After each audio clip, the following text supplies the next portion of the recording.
മാന്യ പ്രേക്ഷകർക്ക് എൻ്റെ പ്രണാമം. 2 ദിവസം മുമ്പ് കോട്ടയത്ത് പാമ്പാടി എന്ന സ്ഥലത്തൊരു പ്രഭാഷണത്തിന് പോയി. വളരെയധികം ആത്മാഭിമാനം തോന്നിയൊരു പ്രഭാഷണമായിരുന്നു. പ്രിന്റഡ് നോട്ട് കയ്യിൽ കൊടുത്ത് നല്ലൊരു അമ്പലം, NSSന്റെ അമ്പലമാണ്. എല്ലാ വിഭാഗക്കാരും വന്നിരുന്നു കേട്ടോ.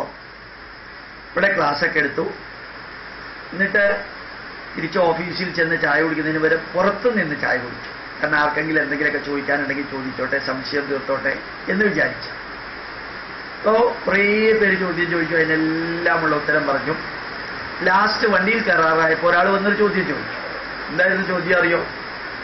ഈ ശ്രീരാമൻ നോൺ വെജിറ്റേറിയൻ കഴിക്കും. എല്ലാവരും ചോദിക്കുന്ന ചോദ്യമാണ്.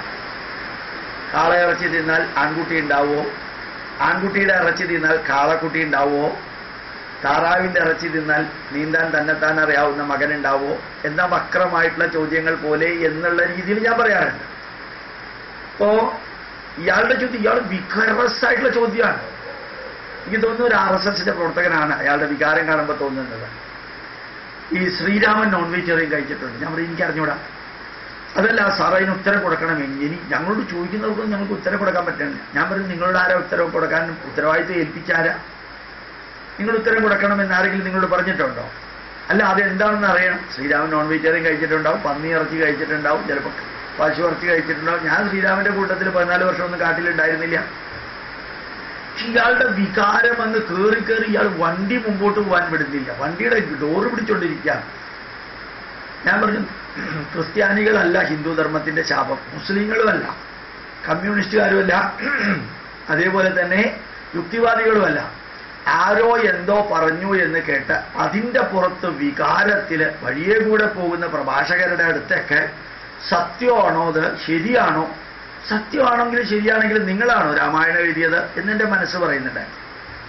ഇങ്ങനെ വികാരം കൊള്ളുന്ന കുറേ ആൾക്കാർ മാത്രമല്ല, നൂറുകണക്കിന് പ്രഭാഷണങ്ങളിലൂടെ ഓരോ മാസവും കടന്നു പോകുമ്പോൾ ഇവർ നമ്മളോട് ഈ ചോദ്യം ചോദിക്കുന്നത് ഇവരാദ്യമായിട്ട് നമ്മളെ ഒരു പുതിയ കാര്യം അറിയിക്കുന്ന മാതിരിയാണ്. ഇത് നിരന്തരം കേട്ടിട്ടുണ്ട്. നൂറുകണക്കിന് പ്രാവശ്യം യൂട്യൂബിലും ഫേസ്ബുക്കിലും അത് അപ്ലോഡ് ചെയ്തിട്ടുണ്ട്, മറുപടി കൊടുത്തിട്ടുണ്ട്. അതൊന്നും അവർക്ക് നോട്ടമില്ല. ഇതിപ്പോ ഹിന്ദു ധർമ്മം അഭിമുഖീകരിക്കുന്ന ഏറ്റവും വലിയ പ്രശ്നമാണ് ശ്രീരാമൻ ഇറച്ചി കഴിച്ചിട്ടുണ്ടോന്ന്. ആ രീതിയിലാണ് സംസാരം. ഞാൻ നിങ്ങളോട് എല്ലാവരോടും വക്രമായിട്ടുള്ള ഒരു ഉത്തരം പറയാനായിട്ട് പ്രോത്സാഹിപ്പിക്കാം. ബ്രഹ്മാവിന് 4 തല. എന്തൊരു ബ്രഹ്മാവാണോ? തിരിച്ചു കൊടുക്കാം. ബ്രഹ്മാവിന് 4 തല. എൻ്റെ അഭിപ്രായത്തിൽ 5 തലയാണ് വേണ്ടത്. 4 പോരാന്നാണ്. X axis, y axis, z axis, time axis അല്ല, അതിനേക്കാൾ കൂടുതൽ വേണം. ശിവന്റെ കഴുത്തിൽ പാമ്പ്. ശിവന്റെ കഴുത്തിൽ പാമ്പ് മാത്രമല്ല, മറ്റെല്ലാ ജീവികളും വേണം. ശരിക്ക് പെട്ടകം എന്ന് പറയുന്ന ഒരാളുടെ ഒരു പെട്ടകമുണ്ട് ബൈബിളില്. ആ പെട്ടകം പോലെ എല്ലാ ജീവികളും ശിവന്റെ കഴുത്തിൽ വേണമെന്നാണ് എൻ്റെ ആഗ്രഹം. എന്താണോ അവർ പറയുന്നത് അതിനെ ചേർത്തോണ്ട് പറയാം. ശ്രീരാമൻ നോൺ വെജിറ്റേറിയൻ കഴിച്ചിട്ടുണ്ടോ? ശ്രീരാമൻ നോൺ വെജിറ്റേറിയൻ കഴിച്ചിട്ടുണ്ട്. ശ്രീരാമൻ മദ്യപിച്ചിട്ടുണ്ട്. ശ്രീരാമൻ പല പെണ്ണുങ്ങളുടെ അടുത്തേക്ക് പോയിട്ടുണ്ട്. അതൊക്കെ ശ്രീരാമന്റെ സ്വാതന്ത്ര്യം, ഞാനുമായിട്ട് ബന്ധമില്ല. അങ്ങനെ അടിച്ചേക്കാം. അപ്പൊ കാള ഇറച്ചി തിന്നാൽ ആൺകുട്ടികൾ ഉണ്ടാവുന്ന ഉപനിഷത്തിൽ പറഞ്ഞിട്ടുണ്ടോ? ഉപനിഷത്തിൽ കാള ഇറച്ചി തിന്നാൽ ആൺകുട്ടികൾ ഉണ്ടാവും എന്ന് പറഞ്ഞിട്ടുണ്ട്. ആന ഇറച്ചി തിന്നാൽ ആനയെ പോലെയുള്ള കുട്ടി ഉണ്ടാവും എന്ന് പറഞ്ഞിട്ടുണ്ട്. പന്നി ഇറച്ചി തിന്നു കഴിഞ്ഞാൽ സൗദി അറേബ്യയിൽ ഒഴികെ ബാക്കി എവിടെയും ജീവിക്കാൻ, എന്തും തിന്ന് ജീവിക്കാൻ സാധിക്കുമെന്ന് പറഞ്ഞിട്ടുണ്ട്. ഒട്ടകത്തിന്റെ ഇറച്ചി തിന്നാൽ അത്രയും പൊക്കം ഉണ്ടാവും എന്ന് പറഞ്ഞിട്ടുണ്ട്. എല്ലാം ഉപനിഷത്തിലാണ് പറഞ്ഞിരിക്കുന്നതെന്ന് പറഞ്ഞേക്കണം. അതുപോലെ തന്നെ ശരിക്ക് കുന്തി മാതാവിന് വായുവിൽ നിന്നാണ് ഭീമനുണ്ടായത്. ശരിയാണ്. വായുവിൽ നിന്ന് ഭീമനുണ്ടായി, അഗ്നിയിൽ നിന്ന് വേറെ ആരോ ഉണ്ടായി, വെള്ളത്തിൽ നിന്ന് വേറെ ആരോ ഉണ്ടായി, ആകാശത്തിൽ നിന്ന് വേറെ ആരോ ഉണ്ടായി. അങ്ങനെ പലരിൽ നിന്ന് പലരാണ് പലർക്കും ഉണ്ടായത് മഹാഭാരതത്തിലെ. എന്താ തനിക്ക് വല്ല കുഴപ്പമുണ്ടോ ചോദിക്കാൻ?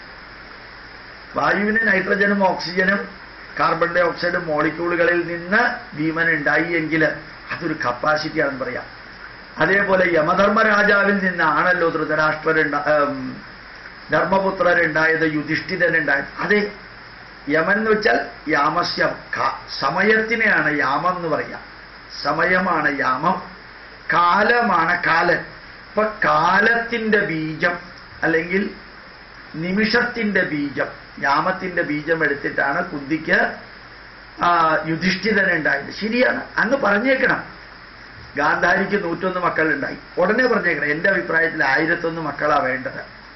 എബ്രഹാമിനോട് ഈ ദൈവം പറഞ്ഞിട്ടുണ്ട്, കടലിലെ മണൽത്തരികൾ പോലെ നിനക്ക് കുട്ടികൾ ഉണ്ടാവട്ടെ. ഏതായാലും അത്രയില്ലല്ലോ ഗാന്ധാരിക്ക്.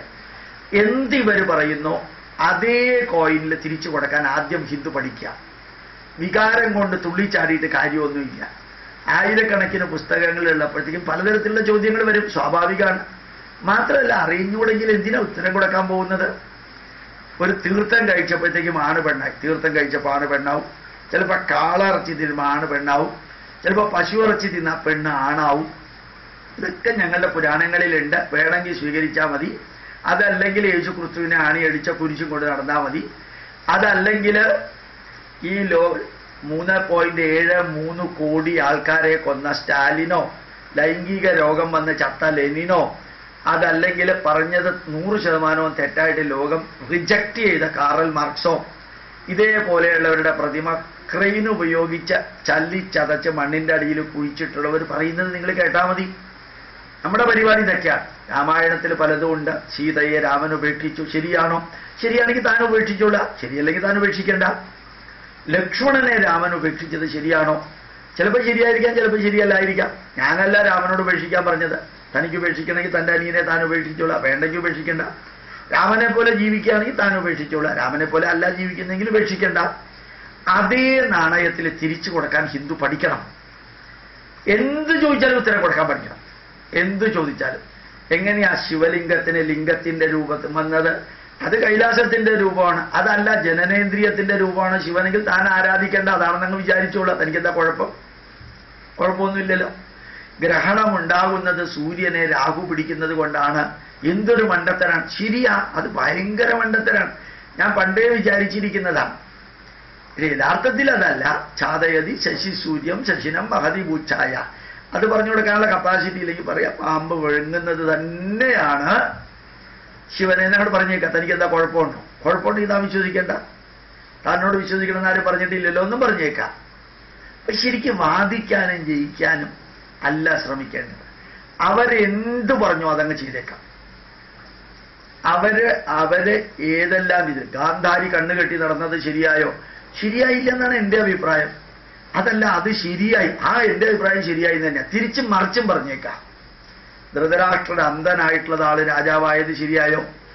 ശരിയായി എന്ന് തനിക്ക് തോന്നുകയാണെങ്കിൽ എനിക്ക് ശരിയാണെന്നാ തോന്നുന്നത്. തനിക്ക് ശരിയല്ല എന്ന് തോന്നുകയാണെങ്കിൽ എനിക്ക് ശരിയല്ല എന്നാ തോന്നുന്നത്. അങ്ങ് പറഞ്ഞ് പഠിക്കണം. അതേ കോയിനിൽ തിരിച്ചു കൊടുക്കാൻ പഠിക്കണം. എന്ത് വികൃതമായിട്ടാണ്. ശരിക്ക് ഭവിഷ്യപുരാണത്തിൽ അള്ളാഹുവിനെ കുറിച്ച് പറയുന്നുണ്ട്. ഭവിഷ്യപുരാണത്തിൽ മാത്രമല്ല, സകല ഹിന്ദു ഗ്രന്ഥങ്ങളിലും അള്ളാഹുവിനെ കുറിച്ച് പറഞ്ഞിട്ടുണ്ട്. അതുകൊണ്ടാണ് എനിക്ക് ഹിന്ദു ഗ്രന്ഥങ്ങളോട് ബഹുമാനം. നിങ്ങൾക്കിപ്പോ ഈ ഗ്രന്ഥങ്ങളിൽ പറഞ്ഞുകൊണ്ടാണ് അള്ളാഹുവിനോടുള്ള ബഹുമാനം ഉണ്ടായത്. എന്തൊരു സന്തോഷമാണ് എനിക്ക്. ഹിന്ദുക്കളുടെ ഗ്രന്ഥങ്ങളിൽ അള്ളാഹുവിനെ കുറിച്ച് പറഞ്ഞതുകൊണ്ട് നിങ്ങൾക്ക് അള്ളാഹുവിനോട് ബഹുമാനം ഉണ്ടായി. ഇതിനേക്കാളും വലിയ അഭിമാനം എനിക്ക് എന്താ ഉള്ളത്? പ്രവാചകൻ കൽക്കി അവതാരമാണ്. പ്രവാചകൻ കൽക്കി അവതാരം മാത്രമല്ല, പ്രവാചകൻ തന്നെയാണ് കൃഷ്ണാവതാരവും രാമാവതാരവും പരശുരാമാവതാരവും. പന്നിയായിട്ട് വന്ന വരാഹാവതാരവും പരശുരാമൻ തന്നെയാണ് നിങ്ങൾ പറഞ്ഞേക്കണം. എന്താ കുഴപ്പം? യേശു ക്രിസ്തുവിനെ കുറിച്ച് മിശിഹ സോഹം എന്ന് പറഞ്ഞിട്ടുണ്ട്. യേശു ക്രിസ്തുവിനെ കുറിച്ച് ഭവിഷ്യപുരാണത്തിൽ പറഞ്ഞിട്ടുണ്ട്, വേദത്തിൽ പറഞ്ഞിട്ടുണ്ട്. മാത്രമല്ല, തകഴി ശിവശങ്കരപ്പിള്ള എഴുതിയ കയറിൽ പറഞ്ഞിട്ടുണ്ട്, ചെമ്മീനിൽ പറഞ്ഞിട്ടുണ്ട്, എല്ലാത്തിലും പറഞ്ഞിട്ടുണ്ട്. പാറപ്പുറത്ത് എഴുതി മലയാറ്റൂർ രാമകൃഷ്ണൻ എഴുതിയ യേശു ക്രിസ്തുവിനെ കുറിച്ച് പറഞ്ഞിട്ടുണ്ട്. ശ്രീനാരായണ ഗുരുദേവൻ എഴുതിയ അനുകമ്പാ ദശകത്തിന് അരവരി യേശു ക്രിസ്തുവിനെ കുറിച്ച് പറഞ്ഞിട്ടുണ്ട്. അദ്ദേഹം ഇന്ത്യക്കാർ യേശു ക്രിസ്തുവിനെ കുറിച്ച് പറഞ്ഞ സ്ഥിതിക്ക് യേശു ക്രിസ്തു നല്ല ആളാവാനാണ് സാധ്യത എന്ന് തോന്നുന്നു എന്ന് പറഞ്ഞേക്കണം. കുഴപ്പമുണ്ടോ? കന്യാമറിയം, അതെങ്ങനെയാ? കന്യാമറിയത്തെ കുറിച്ച് നല്ല രീതിയിൽ മണർക്കാട് ദേവിയുടെ അനുജത്തിയാണ് മണർക്കാട് പള്ളിയിലെ കന്യാമറിയം. ശരിയാ, അനുജത്തി മാത്രമല്ല അമ്മായിയമ്മയും കൂടിയാണെന്നാണ് എൻ്റെ അഭിപ്രായം. ദേവിയുടെ മകന്റെ ഭാര്യയാണ് മണർക്കാട് ദേവിയുടെ മകനാണ് ജോസഫ്. ജോസഫിന്റെ ഭാര്യയാണ് കന്യാമറിയം. ഗർഭമുണ്ടാക്കിയത് ദൈവമാണെങ്കിലും അങ്ങനെ തന്നെ കോയിനി പറഞ്ഞു. ഈരാട്ടുപേട്ടയിലെ സെന്റ് ജോസഫും ഏറ്റുമാനൂർ മഹാദേവനും ജ്യേഷ്ഠാനുജന്മാരാണ്. എനിക്ക് പണ്ടേ തോന്നിയിട്ടുണ്ട് രണ്ടുപേരും ജ്യേഷ്ഠാനുജന്മാരാണ്. മാത്രമല്ല, രണ്ടമ്മയും ഒരേ അച്ഛനും ആയിട്ടുള്ള ആൾക്കാരാണ്. രണ്ടുപേരും ജനിച്ചത് ഏറ്റുമാനൂരാണ്. ഒരാൾ അവിടെ ഇരിക്കാൻ പറ്റാതെ കൊണ്ട് ഈരാട്ടുപേട്ടയിലേക്ക് പോയി. മറ്റേ ആൾ ഏറ്റുമാനൂരിലുള്ള ആളാണെന്ന് പറഞ്ഞേക്കണം. ആദ്യം നാണയത്തിൽ കൊടുക്കാനൊന്ന് പഠിച്ചു നോക്കും, പ്രയോഗിച്ചു നോക്കും. അപ്പൊ നിങ്ങൾക്ക് ഉത്തരം കിട്ടും. പ്രണാമം, നമസ്കാരം.